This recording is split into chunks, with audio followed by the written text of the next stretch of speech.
আসসালামু আলাইকুম। মাত্র এক টুকরা মাংস দিয়ে পুরো পরিবারের তৃপ্তি নিয়ে খাওয়ার মতো একটি রেসিপি আজকে দুপুরে তৈরি করেছিলাম। গরম ভাতের সাথে মাংসের এই খাবারটি খেতে খুবই ভালো লাগে। এই সহজ রেসিপিটি আপনাদের সাথে শেয়ার করছি। এই আইটেমটি তৈরি করার জন্য প্রথমে এখানে এক টুকরা মাংস নিয়েছি। বিফ, চিকেন বা মাটন যে কোনো মাংস নিলেই হবে, তবে খেয়াল রাখতে হবে এটা যেন বোনলেস হয়। আমি এখানে গরুর মাংস নিয়েছি।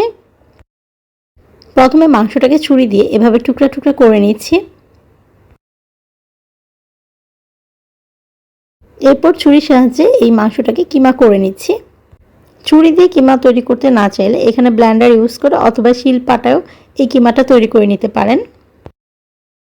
কিমাটা এরকম হয়েছে, এটা একটু দেখিয়ে দিচ্ছি। চুলায় একটি প্যান বসিয়ে এর ভেতর অল্প পরিমাণ সরিষার তেল দিয়ে দিচ্ছি। এখানে সরিষার তেলটা ইউজ করতে হবে, সয়াবিন তেল ইউজ করা যাবে না। তেলটা গরম করে নেওয়ার পর একটু আগে যে মাংসের কিমাটা তৈরি করে রেখেছি এই কিমাটা এই তেলের ভেতর দিয়ে দিয়েছি। তেলের ভেতর কিমাগুলোকে একটু ভেজে নিয়েছি।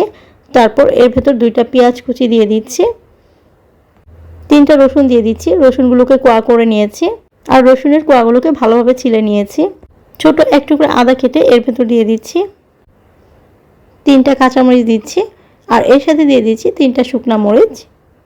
ঝালটা যে যেরকম খেতে পছন্দ করেন সেভাবে বাড়িয়ে কমিয়ে নেবেন। এখন দিয়ে দিচ্ছি 1/4 টিস্পুন লবণ আর দিয়ে দিচ্ছি সামান্য পরিমাণ হলুদের গুঁড়া। সবগুলো মশলার সাথে মাংসটাকে ভালো করে মিশিয়ে নিয়ে ভেজে নিচ্ছি। 4 থেকে 5 মিনিটের মতো মাংসটাকে ভেজে নিয়েছি। মাংসগুলোকে ভালো করে সিদ্ধ করে নেওয়ার জন্য এর ভেতর 2 কাপ পানি দিয়ে দিচ্ছি। যেহেতু এটা গরুর মাংস সেহেতু এটা সিদ্ধ হতে একটু সময় বেশি লাগবে। ঢেকে সিদ্ধ করে নিচ্ছি। চিকেন ইউজ করলে মাংসটা খুব তাড়াতাড়ি সিদ্ধ হয়ে যায়। এখান থেকে একটা বিফ চেক করে দেখেছি, বিফটা ভালোভাবে সিদ্ধ হয়ে গেছে আর পানিটাও ড্রাই হয়ে গেছে। তারপর বিফটাকে কিছুক্ষণের জন্য ভেজে নিয়েছি। 8 থেকে 10 মিনিটের মতো ভাজার পর এরকম একটা কালার হয়েছে।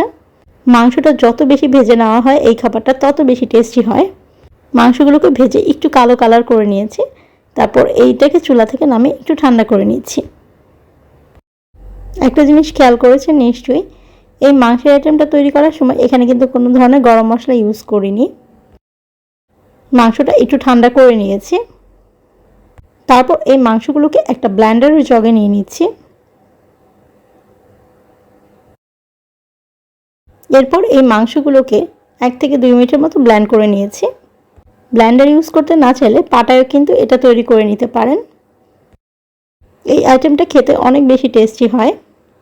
এই মাংসের পেস্টটা থেকে একটু করে নিয়ে আমি এভাবে ছোট ছোট বল তৈরি করে নিচ্ছি। খুব সহজভাবে তৈরি করে নিলাম মাংসের নতুন একটা রেসিপি। এতক্ষণ সাথে থাকার জন্য ধন্যবাদ।